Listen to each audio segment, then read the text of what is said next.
Hello guys, welcome to my channel. I'm Jenny and today I'll show you the 3 easiest watercolor flowers that anyone can paint. These are extremely beginner friendly and foolproof. And you can use them for whatever purpose, for example for painting greeting cards or decorating your bullet journal. So grab your watercolor supplies and let's dive into it. All you need for this tutorial are some watercolor paints and a round brush. I'm using a size 6 here, but you can use a different size as well. However, I wouldn't recommend to go smaller than a size 4 unless you want to paint super tiny flowers, and I wouldn't go bigger than a size 8 unless you like to paint very big flowers. Also, make sure that your brush comes to a nice point when wet. I'm using a rather big watercolor set by Winsor Newton here, but honestly, you don't need such a big set. Just use whatever you have at home. Let's start with the first flower that I call the dot flower. Use a color of your choice and mix it with a bit of water, but make sure that the color is very saturated.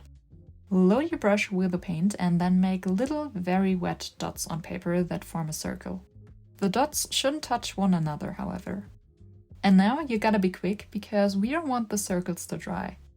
Mix some water with a tiny bit of the same color so it's a very light mixture. Load your brush and then paint some petals by touching the dots very slightly with the tip of your brush and then pulling back. I'm using 2 brush strokes for one petal, but you could do more or less, whatever you feel like. As you can see, the color spreads nicely, however not evenly, and that's what we want when we paint loose watercolor flowers. Resist the urge to go over the petals multiple times and make them perfect. Just let the paint flow. I like to deepen the color towards the center of the flower. So while the paint is still wet, I quickly go back in with a very saturated color we used to make the dots in the beginning. When the paint has dried, it's time to add some dots in the center. I let some of the dots touch, but I try to leave some white in the middle to give it some structure. And there you go, your first flower is completed. Next we're going to paint some lavenderish flower. We're starting with some tiny brush strokes and this time use a very light mixture. I'm trying to form a rather triangular shape here, but I'm leaving a lot of white space in between. You can make some of the strokes a little darker by going over them once again.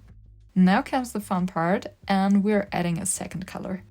Use this color to fill up some of the white space, but also to mix it into some of the existing marks on the paper.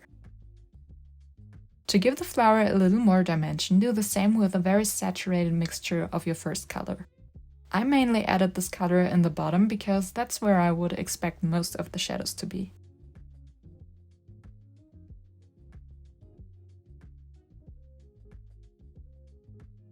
If your color is still wet, you can tilt the paper to let the colors mix a little more and move them around. However, don't overdo it. Let the paint dry and then add a line for the stem.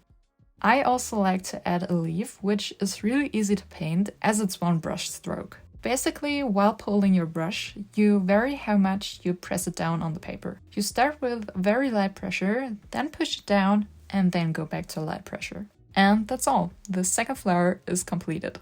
I really love this one because the different colors always blend so beautifully.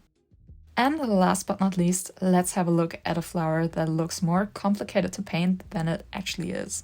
We're starting by painting a rather big petal. You can make it as light or as saturated as you like. I mostly start light and then go back in with some paint to make it darker towards the bottom, where the center of the flower will be. And then I'm doing one stroke going from the center to the upper left. Then I'm doing one going from the center to the upper right. And one short stroke more or less horizontally. You can now deepen the color a bit here and there like we did before, or make the color lighter by using a dry brush and lifting off some color.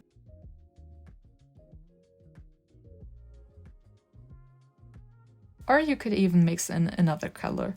Just experiment a bit and do whatever you feel like. When the paint had dried, I added a stem and leaves like we did before. However, I made the leaves a lot shorter this time.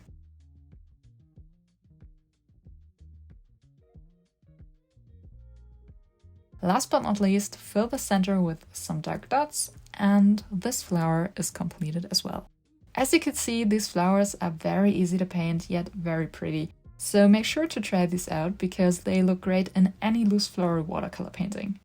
I hope you enjoyed this video. If you did, please give it a thumbs up and subscribe to my channel for more painting ideas.